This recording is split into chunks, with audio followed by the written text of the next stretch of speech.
시청자 여러분 안녕하십니까? 집중진단 제주 정은숙입니다. 4차 산업혁명과 코로나19 이후를 대비해서 복지에 대한 새로운 패러다임이 필요하다는 목소리가 높습니다. 실제로 재난지원금, 청년 기본소득 등이 현실적으로 등장했는데요. 오늘 집중진단에서는 기본소득에 대해 논의해보겠습니다.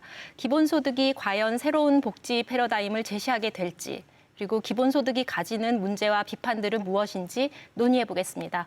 우리나라 기본소득 논의에서 찬성 측과 반대 측을 대표할 수 있는 두 분의 패널 모셨습니다.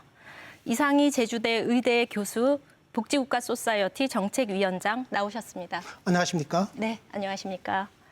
제주에 사는 정책 연구자시지요. 윤형중 기본소득 한국 네트워크 운영위원 나오셨습니다. 네, 안녕하세요. 네, 안녕하십니까. 오늘 좋은 토론, 두 분 좋은 토론 기대하겠습니다. 우리 사회의 기본소득에 대한 논의가 좀 한창 진행되고 있습니다. 지금 왜 기본소득이 이렇게 논의되고 있는지 그 배경이라던가 필요성, 이 부분에 대해서 좀 말씀을 해주시죠. 먼저 기본소득 연구자이시면서 기본소득 도입을 적극 주장하고 계신 그 윤형중 위원 먼저 말씀해 주시죠. 그러니까 우리 사회가 지금 이대로 지속할 수 있는가에 대한 가장 문제제기가 큰 것이거든요.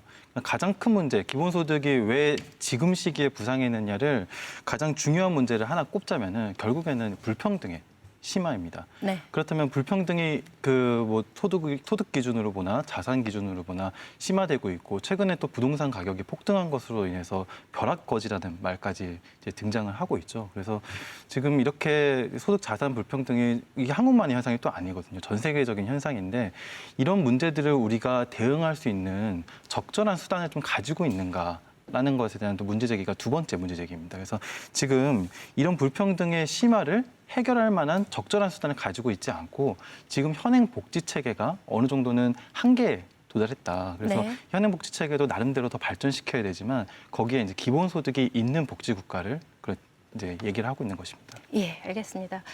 또 오랫동안 복지 국가를 연구해 오셨지요. 그 복지 전문가이신 이상희 교수님, 어떻게 생각하십니까? 네, 윤 의원님께서 우리 대한민국의 지속 가능성을 염려해 주시고 네. 또 소득과 자산의 불평등이 커지고 있다라고 하는 상황 진단을 해주셨는데, 저는 전적으로 동의합니다. 지난 30년 동안 미국이 주도한 신자유주의 세계화가 정말 광풍처럼 전 세계를 덮쳤고, 우리나라도 지난 30년 동안에 그것 때문에 이 불평등이 굉장히 심해졌고요. 경제사회 양극화, 소득과 자산의 불평등 굉장히 심해졌습니다. 또 게다가 최근 몇 년 사이에 4차 산업혁명, 과학기술의 발전 이런 이야기가 나오면서 기존의 이 고용관계나 노동시장이 앞으로 이렇게 지속될 수 있을지에 대한 의문도 제기되고 있고, 지금의 복지가 이대로는 어렵지 않느냐, 이런 이제 문제 제기도 있는 게 사실이죠. 그래서 이제 기본소득이 제기되었다라고 말씀하셨는데, 네. 사실은 그것 때문에 제기되어야 될 것은 이제 기본소득이 아니고, 제가 볼 때는 물론 이제 그래서 기본소득이 최근에 각광을 받은 측면이 있죠. 네. 저는 오히려 미국식의 신자유주의 시장 국가 노선이 지난 30년 동안 이렇게 온 이런 문제를 해결하는 방법은 북유럽 복지국가들이 했던 이 보편적 복지국가의 심화 발전에 있다. 그러니까 네. 기본소득이 아니라 보편적 복지국가의 심화 발전이 우리가 가야 될 길이다. 저는 이런 주장을 하고 있습니다. 예, 이렇게 문을 열어주셨는데요. 이제 시청자 여러분들을 위해서 그 기본소득의 개념에 대해서 좀 가장 쉽고 그리고 명확하게 좀 소개를 해주셨으면 좋겠거든요. 기본소득의 정확한 개념, 어떻게 말씀하실 수 있겠습니까? 네, 기본소득의 정확한 개념에 대해서도 아마 그 이상희 교수님과 생각이 좀 다른 것 같아요. 네. 근데 이제 먼저 그 기본소득의 개념이 그냥 제가 주장한다고 이게 개념이 되는 게 아니고요. 그 이제 1986년에 기본소득 지구 네트워크가 만들어지면서 지난 30년간, 네. 30년이 넘는 기간 동안 이 개념에 대한 논쟁을 굉장히 치열하게 해왔고, 일부는 조금 더 이제 갱신이 되기도 했고, 그 갱신이라는 게 뭐 새로 더해진 측면도 있지만 더해졌기보다는 좀 더 분명히 하는 그런 갱신들이 이루어졌는데, 그렇게 나온 결과물로서 이 개념의 5가지 요건을 말씀을 드리면요. 첫 번째는 보편성, 네. 모두에게 이제 지급한다. 그리고 두 번째는 무조건성. 사실 이 보편성과 비슷한 얘기지만 무조건성은 자산과 소득 심사를 하지 않는다는 것을 좀 강조하고 있습니다. 그리고 세 번째는 이게 기존 복지 체계와 좀 다른 점이긴 한데요. 복지의 단위가 가구가 아닌 개인에게 개별성이라고 표현합니다. 개인이다라는 것이고, 네 번째는 이거는 현금으로, 현물 복지나 서비스 복지가 아니라 현금으로 지급한다. 그리고 다섯 번째가 정기성, 정기적으로 지급한다는 것입니다. 예, 그런 특징이 있는데요. 어떻게 네. 생각하십니까? 지금 이제 기본소득은 방금 말씀하신 이 5가지의 원칙에 잘 부합해야 된다는 말씀이잖아요. 그러니까 이 5가지 원칙을 다 충족시키는 어떤 제도나 프로그램은 우리가 기본소득이다 이렇게 부를 수 있다는 뜻이거든요. 네. 그런데 이 기본소득이라고 하는 것이 왜 제기되었는지 애초에 기본소득의 본질적 비전이나 목적이 있거든요. 모든 담론은 그 더 큰 어떤 목적이 있거든요. 그걸 달성하기 위해서 자 어떤 그림을 그리느냐 이런 거거든요. 그래 보면 기본소득의 본질적 목적은 사회 구성원 모두 한 명도 빠짐없이 아까 보편성 말씀하셨던 것처럼 사회 구성원 모두의 실질적 자유를 구현하는 거거든요. 그런데 왜 실질적 자유가 구현되지 않았냐라고를 이제 역사적으로 돌아가 보면 뭐 한 220년 전부터 뭐 토마스 페인이라는 분이 너무나 많은 사람들이 굶주리고 있거든요. 그래서 이분들에게 물질적 자유를 보장해줘야 실질적인 자유가 구현되겠구나.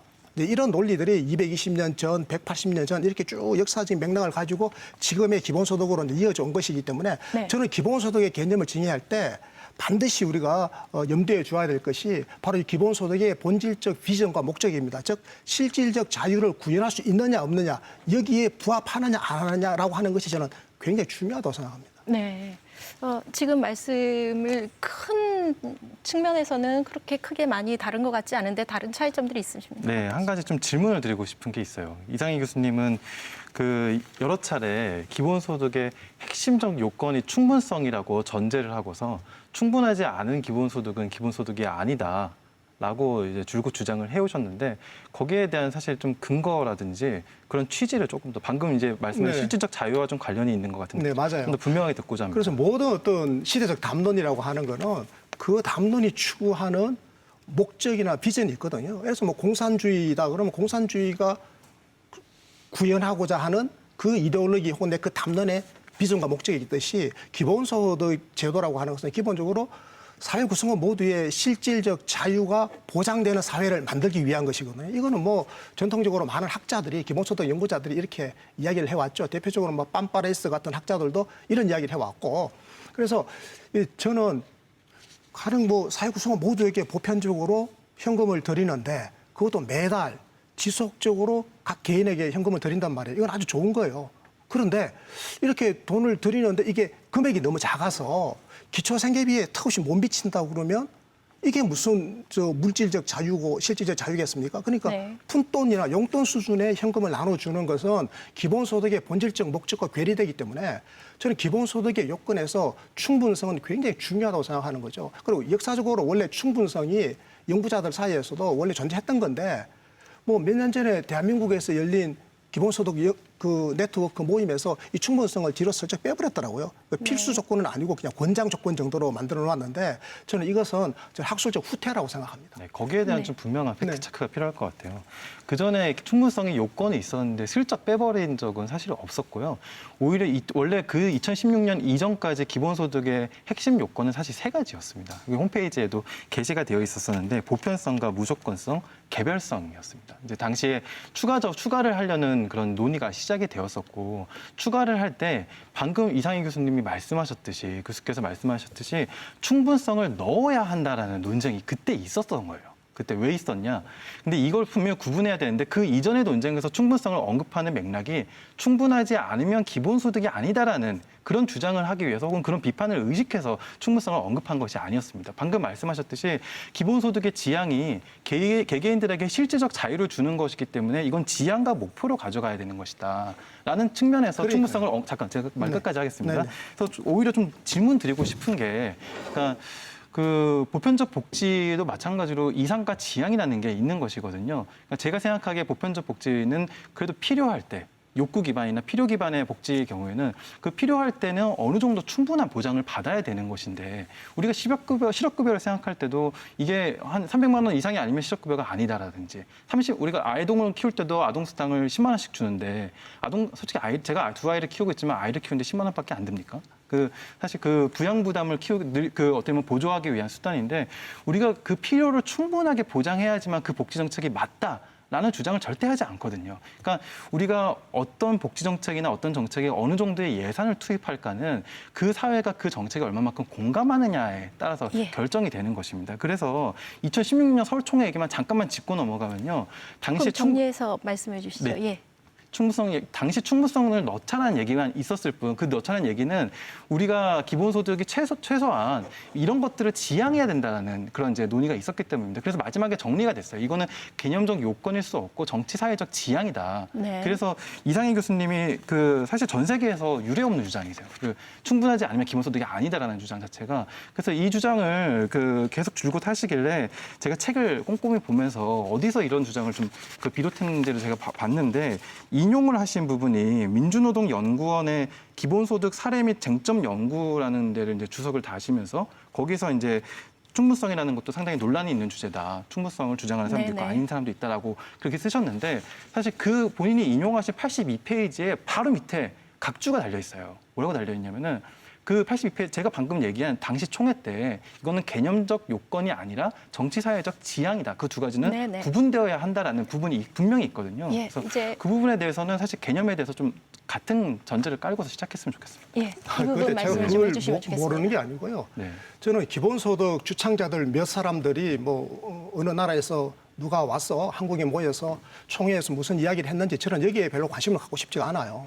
저는 기본소득이라고 하는 학술적 담론 자체를 이야기하는 거예요. 기본소득 담론은 사회 구성원 모두의 실질적 자유를 보장해 주겠다라고 하는 비전에 부합하느냐 못하느냐 이거에 의해서 그 성격이 결판 나야 되는 것이지 어떤 사람들이 모여가지고 어떤 회의를 했냐라고 하는 것은 제 관심사가 아니고요. 저는 학술적 관심사가 그렇다라는 겁니다. 그리고 만약에 충분성 요건을 인정하지 않는 것을 기본소득이라고 한다면 예를 들어가지고 한 달에 2만 원씩 한 달에 8만 3천 원씩 이렇게 나눠주는 것도 그러면 기본소득이라고 친다면 그거는 그냥 자원의 낭비일 뿐이거든요.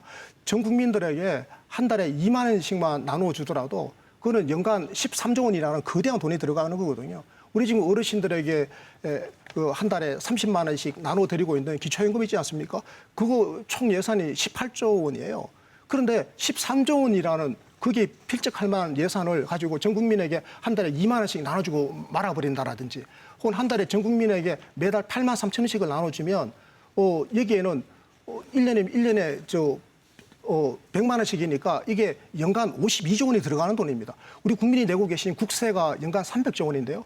국민이 내고 계신 국세 300조 원의 6분의 1에 해당되는 52조 원을 가지고 8만 3천 원씩을 나눠주면 8만 3천 원은 우리 초등학생 한 달 용돈밖에 안 되는 돈이거든요. 네네. 그럼 이거는 충분성의 요건에 크게 미합하는 우리가 완전한 충분한 기본소득이라고 한다면 한 달에 한 80만 원 정도씩 나눠줘야 한다고 네. 생각하는 건데 그게 10분의 1에 불과한 8만 3천 원씩을 나눠줌으로써 연간 52조 원의 재정을 낭비하는 것이 기본소득이라면 그걸 우리 국민들이 받아들일 수가 없을 거다라고 하는 측면에서라도 저는 충분성 요건이 굉장히 중요하다고 생각하는 겁니다. 네, 지금 말씀해 주신 게 지금 윤 위원님께서는 이것은 지향점이라는 데 포커스가 있다라는 말씀이시고 그리고 이상희 교수님께서는 이것이 지향이기는 한데 그것이 성립하는 필요 요건으로 가야 된다라는 말씀이신 것 같습니다. 개념 여기에 대해서 정리는 된 조금 것 더 같아요. 그러니까 이상희 교수께서 얘기하시는 것은 충분성이 중요한 게 아니라 사실 그 돈을 지급하기에는 너무 많은 재원이 든다. 또 그 많은 재원이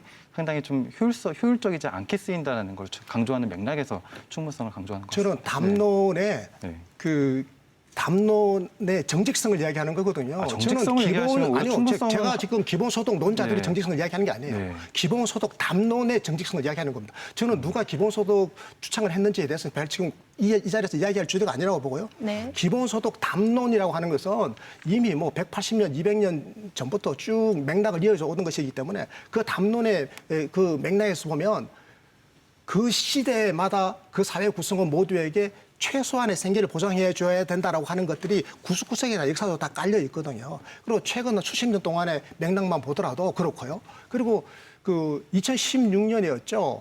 그 스위스에서 기본소득 국민투표가 있었지 않습니까? 네네. 그 국민투표에서 그 당시에 거론되었던 돈도 스위스 국민들이 1인당 한 달에 살아가는데 충분한 돈. 그래서 뭐 1인당 GDP의 뭐 최소한 25% 이상, 스위스 같은 경우는 39%에 해당되는 우리 돈으로 한 달에 거의 300만 원에 해당되는 돈이 그 당시에 거론됐단 말이에요. 그러니까 이 충분성 요건은 기본소득의 사상의 구현을 위해서는 핵심적으로 중요한 가치다 이 말씀을 드리고 싶었던 거예요. 이런 지금 입장차가 있는 것 같습니다. 그렇다면 이제 기본소득의 본질에 대해서 좀 간략하게 말씀을 의견을 주시면 좋겠는데요. 이 기본소득이라는 것이 지금까지 그 보편적 복지의 또 다른 하나의 형태인 것인가, 아니면 그 소득의 재분배 정책의 특정한 형태인가, 아니면 또 다른 어떤 것인가, 여기에 대해서는 어떻게 생각하십니까? 그러니까 크게 이제 두 가지만 기억을 하시면 될 것 같아요. 특히 이 두 가지가 방금 이상희 교수께서 얘기하신 부분과도 이제 맞닿아 있는 부분인데, 제가 잘 반박할 수 있는 부분인데, 첫 번째는 기본소득의 원천이 무엇인가에 대한 얘기입니다. 원천은 우리가 이제 지금 모두의 것이라고 할 수 있는 것들이 우리 인류 사회나 지구 환경에는 어느 정도 있어요. 우리가 사실 토지도 누가 만든 것이라고 할 수 없고요. 석유나 지하수도 마찬가지고, 그리고 인류가 만든 지식도 사실 이 지식을 기반으로 서로 그 지식을 갱신해 나가면서, 이전의 지식들을 활용해 나가면서 비즈니스도 하고 우리가 학문도 연구하고 많은 것들을 하는 것인데, 사실 그렇게 인류가 만들어낸 그 공통 지식이라든지 그런 것들을 다 어떻게 보면은 활용하면서 살고 있는 거죠. 근데 이 다양한 공통부들에 의한 수익이 제대로 배당되고 있는가에 대한 질문을 기본소득은 던지고 있는 것이고, 네. 이 공통부가 편중되게 배당되고 있으니 일단 모두의 몫은 어느 정도 모두에게 나눈 다음에 시작을 해야 된다는 게 공통부에서 모두의 몫을 선분배하는 것이라고 표현을 하고 싶고요. 네. 두 번째는 이 기본소득의 많은 오해가 이 두 번째 제가 말씀드리는 것을 이제 정확하게 인지하지 못해서 발생하는 것이라고 생각하는데요. 기본소득은 세제 개편과 결합된 재분배 방안이라는 것이에요. 네. 기본소득은 단순히 나눠주는 제도가 아니에요. 기본소득은 어떤 식으로 돈을 거둘 것인지를 같이 제시를 하고 있고, 그 세금 개편과 혹은 새로운 세목 도입과 연계된 재분배 방안이라는 것을 정확하게 인식을 하면 기본소득이 가성비가 떨어진다라든지 기본소득의 효율성이 없다라든지 사실 이런 부분들은 오해로서 불식될 수 있다고 봅니다. 그 220년 전이나 180년 전에 이 기본소득 논의가 나왔을 때는 사실 공상적 사회주의자들의 굉장히 따뜻한 심성에서 나온 거예요. 그 당시에 굶주리는 사람들이 너무 많았는데 토지는 소수의 사람들이 다 가지고 있으니 네. 아니 이 토지는 하나님이 주신 인류 공동의 자산인데 왜 소수가 다 가져가냐? 왜 이 많은 사람들이 굶주려야 되느냐? 그래서 토지에서 나오는 이 자산 중에 일부를 렌트라고 그러죠. 지대를 걷어서 이걸 세금 형식으로 지대를 걷어서 전 국민에게 최소 생계가 가능할 정도의 뭔가를 나눠주자, 똑같이. 저는 그 시대에 이런 생각을 했던 것은 굉장히 진보적이라고 생각하거든요. 네. 그런데 이게 문제는 그 뜻은 좋은데 이게 나눠주는 방법이 그 시대에는 똑같이 나눠줄 수밖에 없었어요. 왜냐하면 필요를 평가할 행정적 수단이 없었거든요. 그런데 현대복지국가에서는 국가의 기능이 고도로 발달해가지고 현대복지국가가 국민의 필요를 평가할 수 있는 수많은 수단들을 갖고 있고 이제 네. 소득 파악도 잘하고 있고 필요를 평가할 수 있는 메커니즘도 확보를 하고 있거든요. 그러니까 현대복지국가에서는 똑같이 나눠주는 것보다 필요가 많은 사람에게 많이 주고 필요가 적은 사람에게는 적게 주고 필요 없는 사람에게는 아예 안 주는 것. 이게 보편적 복지의 원리거든요. 그래서 보편적 복지는 필요에 상응하는 지원을 충분하게 하는 메커니즘이거든요. 그런데 이 기본소득은 작동의 원리가 보편적 복지와 완전히 다른 겁니다. 그러니까 우리 아까 윤 위원께서 말씀하신 것처럼 기본소득은 똑같은 금액을 보편적으로 사회 구성원 모두에게 아무 조건도 달지 않고 주는 거예요. 그러다 보니까 가장 부자에게도 10만 원이 가고 가장 가난한 사람에게도 10만 원이 가는 이런 일이 벌어지는 겁니다. 네. 그러니까 이거는 220년 전이나 180년 전에는 이럴 수밖에 없었지만 현대복지국가에서는 이렇게 하는 것이 아니라 보편적 복지의 원리에 따라서 필요에 상응하는 지원을 하는 게 옳다. 저는 그렇게 보고 있는 거죠. 그러니까 기본소득의 원리와 보편적 복지의 원리는 완전히 다른 겁니다. 이 다른 네네. 거를 갖다라고 뒤섞어버리면 큰 오해가 빚어지는 거죠. 네. 네. 필요 기반 복지와 또 현대복지국가의 발전 사항에 대해서 사실 부인할 사람이 없을 것 같아요. 근데 중요한 거는 그 필요 기반 복지만 있는 게 아니라 권리 기반 네. 복지도 있다는 것이고 그리고 복지가 물론 많이 발전하긴 했습니다. 많이 발전하긴 했어도 물론 여기 이제 그 발전에 기여하고 그 여태까지 노력을 하신 그 이상희 교수께서 보시기에는 많이 발전한 측면이 주로 보이겠지만 여전히 빈 곳이 너무 많아요. 빈 곳이 너무 많고 그리고 그 빈 곳을 메우려는 노력도 같이 병행을 해야 됩니다. 근데 빈 곳을 메우려는 노력에서 가장 중요한 게 복지 정책을 얼마나 꼼꼼히 만들까를 이제 잘 설계하는 것만이 중요한 게 아니라 어떻게 하면 복지 재원을 늘릴 것인가를 고민해야 되는 거예요. 제가 저도 이제 복지 쪽에 많은 공부를 하면서 제일 안타까운 점이 복지 쪽에서 가장 약한 담론이 복지 증세 담론입니다. 근데 기본소득의 가장 강한 담론은 기본소득을 통한 증세 기획이라는 첨이에요. 즉 증세의 기획으로서의 기본소득을 얘기를 하고 있는 것이고 그게 우리가 뭐 어떻게 돈을 마련했다라는 수준을 넘어서 이게 메커니즘적으로 기본소득과 연계할 경우에 증세가 가능하다는 것을 제시를 하고 있는 것이거든요. 그래서 네. 그렇게 필요 기반 복지가 권리 기반 복지로 발전하려면 이게 1층에는 기본소득이 깔리고 또 2층에는 사회보험이 지금은 이제 소득 기반의 사회보험으로 좀 바뀔 필요가 있거든요. 그래서 사회보험이 좀 발전된 형태의 사회보험이 깔리고 그 이후에는 이제 사회 서비스와 현물 이런 것들이 하는 중층적 사회 안전망을 구축해야 되는데 우리가 지난 20년간 국민기초생활보장제도만 해도요. 지금 이 제도를 발전시켜야 된다라는 당위만 주장해서 이 제도가 발전이 안 되잖아요. 그래서 중요한 건 당위가 아니라 어떤 식으로 같이 증세를 이끌 것인가라는 그런 주장과 그런 근거를 같이 제시하셔야 된다라는 네, 이 부분 지금 네. 말씀해 주시죠. 그 대한민국 복지 발전을 우리 국민들께서 피부로 느끼고 계시고 아마 역사적으로 알고 계실 겁니다. 지난 20년 내지 30년에 걸쳐서 사실 30년 전만 하더라도 대한민국은 뭐 복지가 거의 없는 나라였는데 특히 김대중 정부 이후로 지난 20여 년에 걸쳐서 대한민국 복지국가가 엄청나게 발전을 해왔습니다. 그리고 조세 부담률도 굉장히 늘어났습니다. 조세 부담률이 뭐 엄청나게 지금 늘어나고 한 5%, GDP 5% 수준에서 지금 GDP 20%까지 조세 부담률이 왔단 말이에요. 지금 OECD 국가들 평균 조세 부담률이 GDP의 국내 총생산의 25%인데 우리가 지금 20%까지 왔으니까 거의 이제 근접해 왔고 앞으로 제가 볼 때는 5년 이내에 이 추세대로 가면 5년 이내에 OECD 평균 수준의 우리 국민들한테 세금을 내시게 되고 그리고 OECD 평균 수준의 이제 복지 국가를 만들게 되실 텐데요. 이 정세라고 하는 거 세금을 우리가 더 많이 조달해서 국가 재정의 크기를 더 키우는 것에 대해서 이게 대해서 뭐 반대하는 국민은 저는 없다고 생각합니다. 대한민국이 보다 행복한 복지 효과로 가려면 국가 재정이 그만큼 더 필요한 거잖아요. 그런데 이 국가 재정을 그럼 무한정 키울 수 있느냐? 기본소득 주창자들의 생각 중에 제가 반대하고 동의 못하는 거는 네. 마치 이 GDP의 지금 20%의 조세 부담률을 마치 GDP의 한 40%까지 키울 수 있을 것처럼 이야기를 하는 거예요. 이거는 불가능한 겁니다. 그래서 제가 불가능하다고 이야기하면 그분들이 또 하시는 말씀이 이 기본소득은 상위 한 5%, 한 10%의 국민들이 세금을 다 대부분 내고 그분들이 손해를 보고 그리고 하위 한 90%의 국민들, 최소한 80 내지 90% 국민들은 기본소득을 통해서 이득을 보니까 아마 반대하지 않고 정치적 힘을 얻을 것이다라고 이제 주장을 하시는데요. 이거는 정말 저는 단순 논리라고 생각합니다. 그러면 상위 10 내지 20%의 그 소득자들은 자기가 지금 내고 있는 세금에 그 세금도 지금도 많이 내고 계시죠, 상대적으로. 엄청나게 더 많은 세금을 내가지고 이걸 하위 소득자나 필요한 분들을 도와주는 게 아니라 멀쩡한 중산층에게까지 도와주니라고 세금을 더 내라고 그러면 그분들이 네네. 세금을 더 내겠습니까? 그러니까 저는 정세 방안으로서도 스웨덴 모델, 북유럽 복지국가들이 세금을 더 걷게 되었던 원인은 바로 보편적 복지국가를 건설하자라고 하는 정치적 호소에 국민들이 응답한 것이거든요. 그래서 저는 보편적 복지의 확대 강화가 오히려 정세 방안으로도 저는 유력하다 이렇게 생각합니다. 네, 이 부분에 알겠습니다. 대해서는 한번 꼭 네. 말씀드리고 싶은 게 있습니다. 북유럽 복지 국가들이 어떤 식으로 국민 부담률 40% 그런 수준을 달성했고 이상희 교수께서 굉장히 지향하는 보편적 복지 국가의 상을 달성했는지를 저는 한번 꼼꼼히 따져봐야 된다고 봐요. 제가 판단하는 중요한 그런 비결은 중산층이 상당히 복지에서 수혜를 본 것이에요.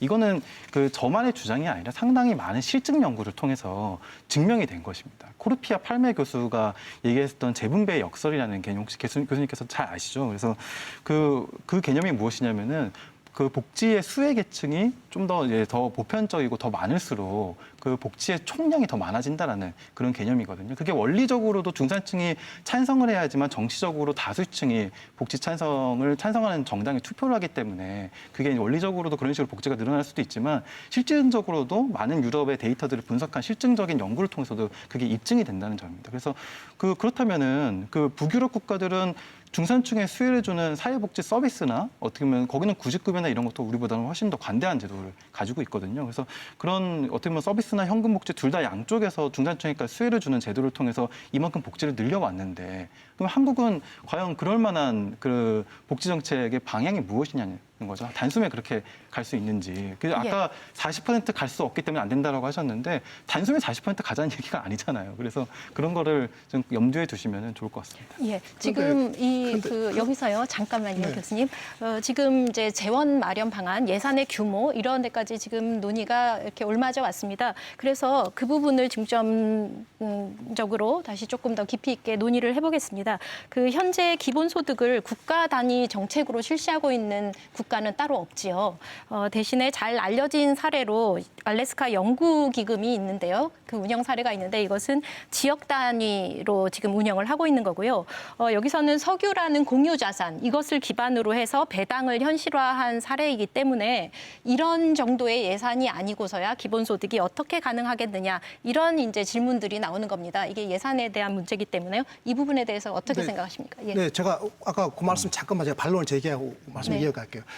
저는 중산층을 복지에 끌어들여야 된다고 하는 건 당연하다고 생각하고요. 북유럽에서는 중산층뿐만 아니라 부자들도 복지에 다 끌어들였죠. 예를 들어서 의료 서비스는 가난한 사람이든 중산층이든 부자든 의료 서비스가 필요하면 다 이용할 수 있도록 하는 거거든요. 교육도 마찬가지입니다. 필요하죠. 누구라도 교육, 의료, 노인, 장기요양 다 필요한 거죠. 그럼 이거는 한 틀 속으로 복지국가의 보장제도로 다 들어오는 게 맞아요.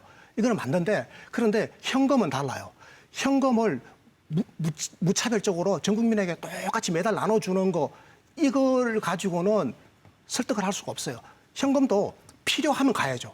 중산층도 어려워져가지고 현금이 필요하면 혜택을 받아야죠. 그래서 저는 필요 기반의 보편적 복지 원리가 북유럽의 원리고 그 북유럽은 이 보편적 복지의 원리를 가지고 국민을 설득해서 정세를 하는데 성공했다. 이 말씀을 드리고요. 그리고 알래스카 같은 경우는 지금 이제 석유에서 나오는 재원을 가지고 여기에서 이제 1년 이상 거주한 주민들에게 한 달에 얼마씩 돈을 나눠주는 건데 사실 그게 1년에 뭐 한 100만 원 내지 뭐 많아야 300만 원 그 사이의 수준입니다. 그 나라 GDP의 1 내지 3% 수준인데요. 그 돈은 사실은 꼭 그걸 현금으로 나눠줬어야 했는가라는 데 대한 비판도 굉장히 많습니다. 왜냐하니까 알래스카에서 그 석유 기금을 기본소득 형태로 석유 배당을 한 지가 벌써 40년이 더 지났거든요. 네. 40년 역사가 지났는데 전 세계 어느 나라, 어느 도시도 이 모델을 따라간 적이 없어요. 오히려 그 천연자원에서 나오는 돈을 가지고 의료 서비스를 위해서 쓴다라든지 교육에 쓴다라든지 하지 이걸 푼돈으로 이렇게 나눠줘 버리는 거는 저는 굉장히 낭비적이고 비효율적인 것이다 이렇게 생각하는 겁니다. 설득력이 없죠. 어떻게 생각하십니까?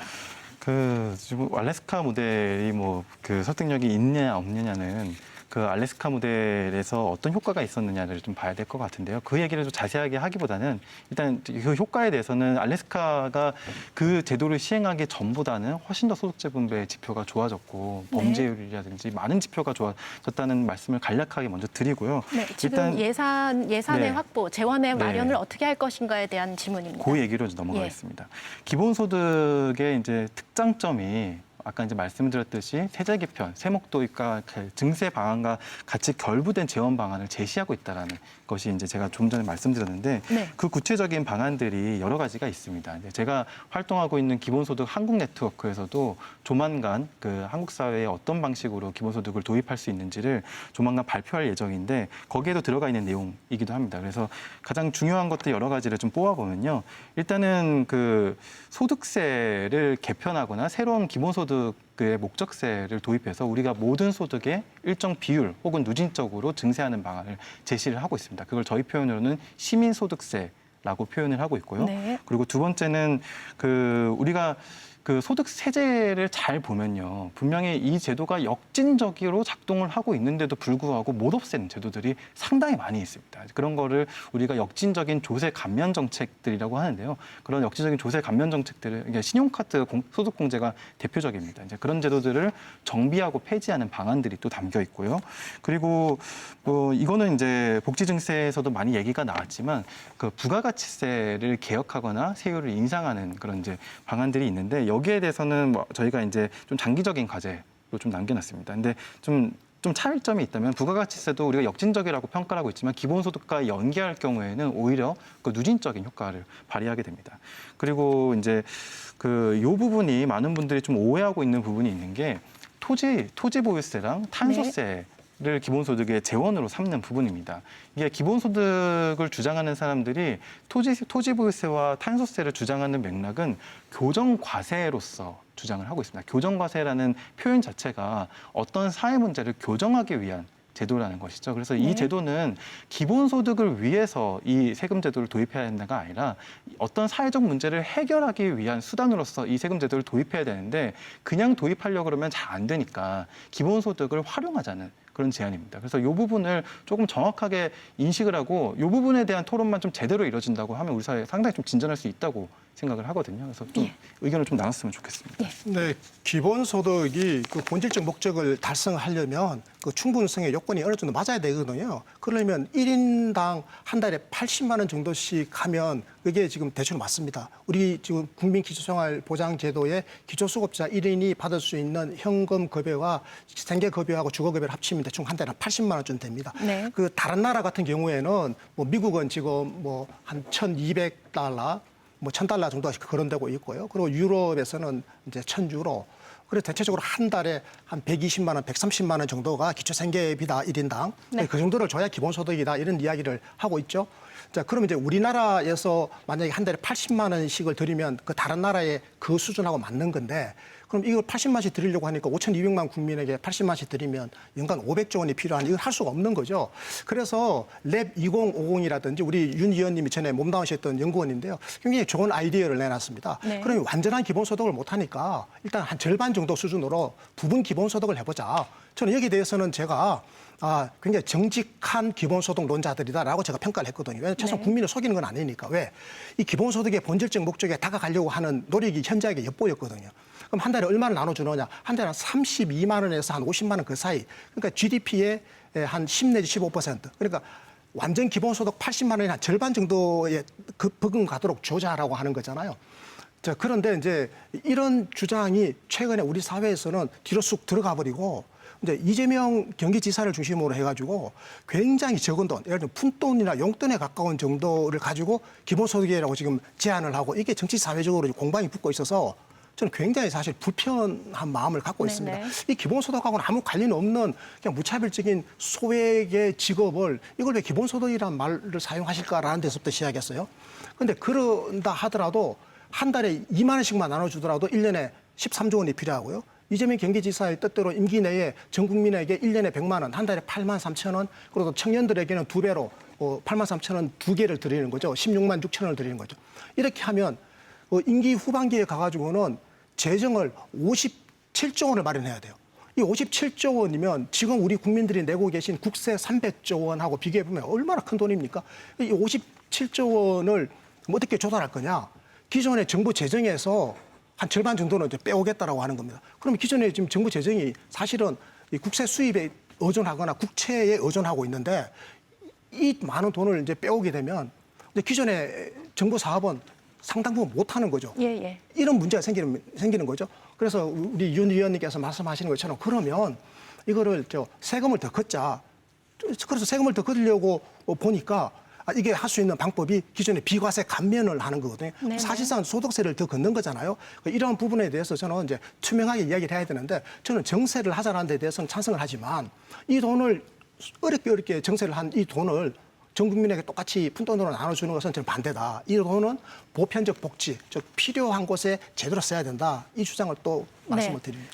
지금 그러니까 이재명 지사가 얘기한 이제 재원안이 아까 말씀하셨던 첫 번째가 기존 재정을 좀 구조조정한다는 게 25조 원 정도 네. 되고요. 또 이제 그 조세 감면분을 축소한다는 게 또 25조 원 정도 되는데 그 25조 원 재정 구조조정을 절대 못할 거라. 말씀이신 거잖아요. 예, 이상희 교수께서 말씀하시는 말씀은. 네. 근데 그 제가 오히려 좀 질문드리고 싶은 게 지난 그 문재인 정부뿐 아니라 지난 10년간 박근혜 정부 포함해서 매년 정부 예산이 한 어느 정도 다음 해로 남는 돈이 이월됐는지 혹시 알고 계신가요? 그거는 다른 거죠. 그건 어느 정부라고 하더라도 그 정부 예측 능력의 문제지 그걸 의도적으로 남겨놓은 게 아니니까. 네, 예측의 문제도 분명히 있습니다. 아니, 결과적으로 예측과 그렇다고 말씀하시면 그 네. 논의의 본질을 흐리는 거예요. 아니에요. 그게 중요한 논의입니다. 네. 우리가 왜 돈이 남는지를 정확하게 잘 분석을 해야 될 것이거든요. 이게 돈이 남는 요인들이 여러 가지가 있어요. 세수입을 잘못 예측할 수도 있지만 중요한 것은 우리가 어느 쪽에서는 돈이 남고요. 어느 쪽에서는 돈이 부족하기도 해요. 근데 네. 그렇다고 해서 이 돈을 여기로 가져올 수가 없는 것이거든요. 다 기금이나 특별회계로 다 주머니가 나뉘어져 있기 때문에 그렇게 유연하게 사용을 못하는 것이었는데 그래서 지금 보면은 교통, 에너지, 환경세라는 그 세금 자체가 이게 휘발유에 부과되고 있는 세금인데요. 1년에 10조 원이 넘는 엄청난 세수입을 차지하고 있는 그 세목입니다. 근데 이 세목도 매년 3조 원에서 4조 원 정도가 남고 있거든요. 근데 왜 남냐면 많이 써도 못 남는 거예요. 왜냐하면 도로 만드는데 쓰고 있는데 더 이상 네. 도로를 만들 곳이 없는 거죠. 그래서 그 어느 정부나 지금 이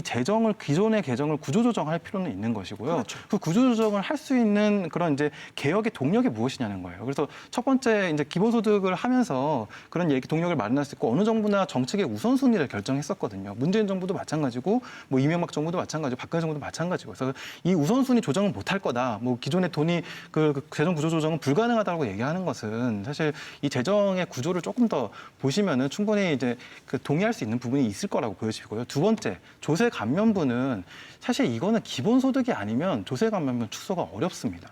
왜냐하면은 제가 아까 신용카드 소득공제를 얘기를 했는데 인적공제라든지 사람 부양가족이 있으면 한 명씩 이제 그 공제를 해주는 제도도 있고요. 근로소득공제도 있고 다양한 공제제도가 우리가 교육비 세액공제도 받는데 교육비에는 사립학교나 영어 유치원에도 들어가거든요. 그래서 이게 다양한 공제제도들이 나름의 목적을 갖고 있긴 하지만 근데 이게 그 취지를 달성했는데도 없어지지 않고 대부분 역진적으로 작동하고 있거든요. 이 150만 원의 소득공제가 어떤 식으로 작동하냐면은 고소득층에게는 150만 원에 40만 원에 60만 원의 세금을 깎아줘요.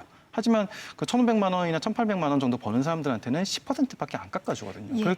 그래서 이런 역진적인 세금 제도를 과연 정비할 수 있는 동력이 무엇이냐. 기본소득이 아니고는 기본소득 저소득층에게는 뭐 이 제도가 없어짐으로써 수혜를 받는 돈보다 기본소득 손해를 보는 것보다 기본소득 받는 금액이 더 커지거든요. 그래서 이런 그 제도를 개혁하는 유인책으로서의 기본소득을 예, 말씀드립니다. 알겠습니다. 그런 저는 유인책인 그 측면을 강조를 유인책이야말로- 해주셨는데 지금 조금 전에 이상희 교수님께서 질문해 주신 거에 대해서도 좀 답변을 하셔야 될 것 같아서요. 그 기존의 복지 예산이라던가 타 예산, 그러니까 그 재원이 모자랄 경우 그렇게 개혁을 했는데도 모자랄 경우 타 기존의 다른 예산에서 가져갈 수 있다. 그래서 타 예산이 줄어들 수가 있다라는 지점을 아까 말씀해 주셨거든요. 네, 그러니까 그 기존 부분 나중에 답변해 기존 주십시오. 정부 재정을 이제 구조조정을 하고 좀 낭비적이거나 비효율적으로 쓰이는 부분이 있으면 그걸 빼가지고 이거 잘 써야 된다라고 하는 이 말에 반대할 분은 아무도 없을 겁니다. 그리고 역대 정부에서도 사실 그걸 하기 위해서 출범하는 정부마다 처음부터 그런 노력을 했습니다. 네. 쥐어짜라고. 근데 쥐어짜고 해서 사실 또 다른 곳으로 전용해서 썼죠. 그게 바로 뭔가 하면요. 복지 확대입니다. 그러니까 뭐 도로 깔고 갈아엎고 하는 예를 들면 그런 예산이 낭비적이다 그러면 그걸 줄였죠. 맞습니다. 줄여가지고 그걸 어디에 썼냐.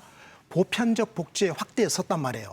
그런데 지금 기본소득 옹호자들이나 이재명 경기지사 같은 경우에는 이 돈을 가지고 전 국민에게 푼돈으로 똑같이 나눠줘 버리자라고 하니까 제가 이걸 반대하는 겁니다. 그리고 우리 윤 의원께서 기본소득이야말로 이 세제 개편의 동력이다라고 말씀하시는데 저는요 전혀 그렇지 않다. 오히려 보편적 복지의 확대 강화야말로 정세에 그리고 이 조세 재정 구조 개편에 저는 이게 확실한 담보물이다라고 생각하는 것이요. 증거가 있죠 우리는. 무슨 증거냐?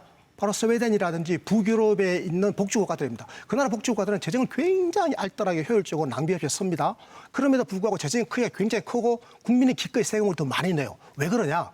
이 세금들은 전부 다 국민의 보편적 복지를 위해서 필요 기반의 필요 충족을 위해서 정부가 정확하게 선다라고 항상 알고 있기 때문에 국민이 설득이 되는 거거든요. 그런데 이 설득될 수 있는 역사적으로 검증된 북유럽의 사례는 내버려 두고 전 세계 어느 나라도 하고 있지 않고 할 가능성도 없는 기본소득이라고 하는 아주 오래되고 낡은 테마를 들고 와서 이거를 근거로 조세 재정 계획을 하겠다라고 하는 것은 오불성설이다 이렇게 말씀드립니다. 예, 그렇다면 지금 두 분의 말씀을 이렇게 들어보면요, 기본소득하고 기존의 그 복지국가 체제 이것이 병행해서 갈 수는 없는 거니까 왜 없는 건지 좀 여쭙고 싶은데요. 왜냐하면 아까 그 윤 의원님이 말씀해주시기로는 기본소득이 있는 복지국가 를 지향을 한다고 말씀하셨거든요. 그렇다면 그거는 병행할 수 있다라는 취지신 것 같은데 그 부분에 대해서 좀 말씀을 해주시죠. 그러니까 그 북유럽 복지국가의 길로 우리가 단숨에 가기 위해서는 여러 전제 조건들이 필요합니다. 그 북유럽 복지국가들은 이게 하루아침에 형성된 것이 아니거든요. 그 예를 들어서 그 핀란드 같은 나라들은 예를 들어서 제가 이상희 교수께서 작년에 얼마를 벌었는지를 다 알 수가 있어요. 그게 이제 소득 캘린더라고 해가지고 다 나오고 또 이제 그런 이제 서로 간에 좀 투명한 사회라는 게 또 기반 인식이 되어 있고요. 그리고 계속 서비스 복지를 강조를 하시는데 여러 현금성 복지도 북유럽 국가들이 굉장히 우리보다 비중이 크고 굉장히 관대한 제도를 갖고 있습니다. 그렇기 때문에 그 현금성 복지의 수의 경험들이 중산층, 광범위한 계층들이 받고 있는 거죠. 필요 기반이라는 게 그 필요의 수준이 어느 정도이냐를 우리가 정확하게 따져봐야 되는데 그 한국의 복지국가가 많이 발달하긴 했지만 상당히 필요보다는 적은 수준의 복지 를 하고 있거든요. 근데 그 지금의 그 한국의 조세 부담률이 이미 OECD 국가들과 상당히 가까워졌기 때문에 그 돈을 엉뚱한 데 쓰지 말고 복지 강화에만 써야 된다라고 주장을 하고 계세요. 이게 지금 사회에 대한 인식이 굉장히 많이 다르다는 반증인 것 같은데요. 그 왜 한국의 조세 부담률이 최근 들어가지고 OECD 국가들의 평균 수준에 육박하고 있느냐면은 3년 전만 해도 국민 부담률이 그 선진 OECD 평균과 한국의 10% 가까이 차이가 났었어요. 근데 그게 5%, 6% 가까이로 급격하게 줄어드는 핵심 요인은 고령화입니다. 네. 근데 이 고령화가 그 갑자기 나이 든 사람이 갑자기 많아진 거 아니잖아요. 왜 고령화율이 왜 높아졌냐면은 저출산 때문에 그렇습니다. 사람들이 애를 안 낳기 시작했어요. 애를 안 낳기 시작한 것은 사실 이 사회가 이 불평등의 상황이라든지 복지가 그 사람들의 삶을 개선하는 수준이라든지 이런 것들이 그 지금 복지를 상당히 많이 발달시켰다고는 하지만 아직까지 우리 사회에 대응하기에는 현저히 부족한 수준인 거예요. 사실 이 코로나 때도 여실하게 드러났죠. 코로나 때 이게 저는 코로나 때 그 재난기본소득을 사실 제가 제일 먼저 얘기했었던 사람인데 그 이상희 교수께서 거기에 대해서 이제 많은 비판을 하시지만 이제 굉장히 오해하고 계신 게 그 당시 재난기본소득의 개념 자체가 기본소득을 이 기회에 꼭 해보겠다라는 차원에서 얘기한 게 아니에요. 근데 당시 이 시급한 상황에서 빠르게 사람들에게 지원할 수 있는 방식이 다른 방식이 없었기 때문에. 왜냐하면 기존 복지 전달 체계로는 자영업자들한테 줄 수 있는 방법이 없었거든요. 그리고 생각해 보면은 저는 처음부터 얘기할 때 재난 기본소득을 지급하고 사후적으로 선별 환수하자라는 표현을 늘 썼었는데 예, 왜 이런 표현을 썼냐면은 주시죠. 예. 네, 기본소득의 재정 구조 자체가 그 모두에게 선분배하고 소득 기준에 따라 누진적으로 과세하는 방식을 가지고 있기 때문입니다. 그렇기 때문에 지금 여기까지 정리하겠습니다. 네. 예, 말씀해 주시죠. 우리나라 소득 파악 능력이요.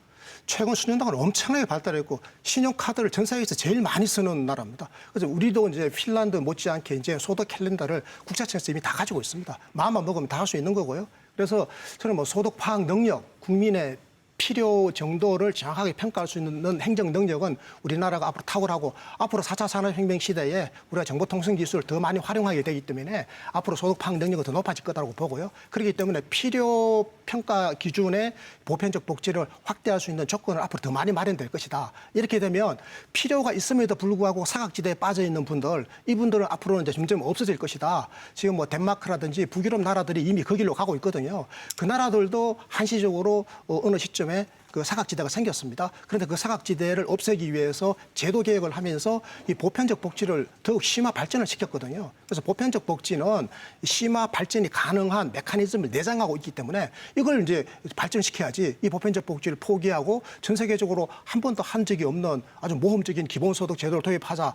이거는 이제 저는 어불성설이라고 말씀드렸는데 여기서 중요한 것은 이제 기본소득과 보편적 복지가 같이 갈 수 있냐라고 하는 건데요. 네. 이게 같이 갈 수가 없어요. 아까 제가 말씀드린 것처럼 보편적 복지는 필요한 사람에게는 드리는 거고 필요 안 한 사람에게 안 드리는 건데 이 기본소득은 필요한 사람이나 필요 안 한 사람이나 묻지도 따지지도 않고 똑같은 금액을 똑같이 획일적으로 줘버리는 무차별적 획일주의 속성을 갖고 있단 말이에요. 그러니까 원리가 다른 거를 같이 섞어 놓으면 물과 기름처럼 이렇게 따로 논단 말이에요. 이게 첫 번째 이유고요. 두 번째 이유는 기본소득 제도를 도입을 이제 작은 금액으로 하게 되면 그럼 이 돈을 어디다 쓸 거냐를 놓고 기존의 보편적 복지의 확대 강화론과 이 기본소득 도입론 사이에 재정을 놓고 경쟁을 하게 되기 때문에 둘 다 어정쩡해지는 거예요. 그래서 네. 제가 하나를 이제 선택할 수밖에 없는 거다. 성격상 이런 말씀을 드리는 거죠. 그렇게 말씀드린 거고 윤 의원님 그 답변 이 부분에 대해서 해주시고 이게 마지막 답변이 될 것 같습니다. 단순하게 생각을 해야 될 것 같아요.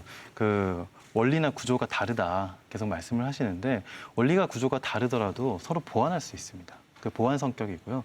그 단순하게 생각하면은 우리가 이 사회에서 만들어 놓은 어느 정도 이제 소득, 부라고 표현할 수 있죠. 그 부를 먼저 어느 정도 수준은 선분배를 하고서 시작을 하는 겁니다. 선분배를 하고 그다음에 시장 활동을 하고요. 또 시장 활동을 통해서 또 복지 수요가 필요한 부분 또 복지를 발달시키고. 근데 왜 보완 성격이 강하냐면은 우리가 아무리 설계를 잘하고 디자인을 잘해도 복지 정책이 그 특성과 그 본질적으로 어느 정도로 사각지대가 만들어질 수밖에 없다는 거예요. 왜냐하면 엄격하면 엄격할수록 사각지대가 생기고요. 관대하면 관대할수록 악용의 가능성이 늘어나게 됩니다. 그렇기 때문에 우리가 어느 정도의 1층의 기본소득과 2층의 사회복지 강화와 이런 것들을 같이 가져가자. 또 그걸 같이 강화하자는 게 재원 마련 방안을 같이 제시하고 있다. 라는 것이고요. 복지 쪽에서 그게 같이 가기 어렵다라고 얘기하신다면은 복지 쪽에서 새로운 증세 방안과 재원 마련 방안들을 제시하셔야 하지 않을까라고 생각을 합니다.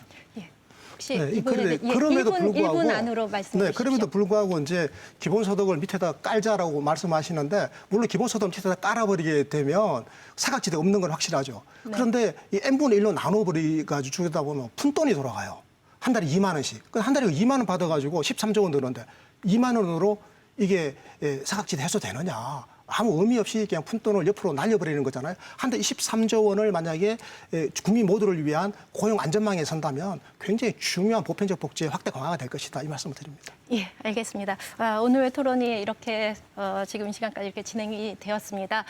마무리 발언으로 오늘 이제 그 못다한 말씀이거나 혹은 전체를 아우르는 마지막 마무리 발언 한 30초 정도로 좀 정리해 주시면 감사하겠습니다. 윤 의원님 먼저 해주시죠. 그러니까 중요한 것은 기본소득이냐 복지 강화 그냐 그 이전에 우리가 불평등과 지금 당면하고 있는 기후 위기를 어떤 식으로 해소할 수 있느냐를 따져봐야 되는 것이라고 봐요. 그래서 그 기본소득이 얘기하고 있는 것은 그 이 문제를 해결하기 위한 근본적인 대책으로서 증세를 하고 또 소득 재분배를 직접적으로 개선하자라는 얘기를 하고 있고요. 또 기후위기를 대처하기 위해서 기본소득 방식의 탄소세율을 적정 수준으로 부과해서 그래서 이제 탄소 배출량을 줄이자라는 얘기를 하고 있는 것입니다. 예.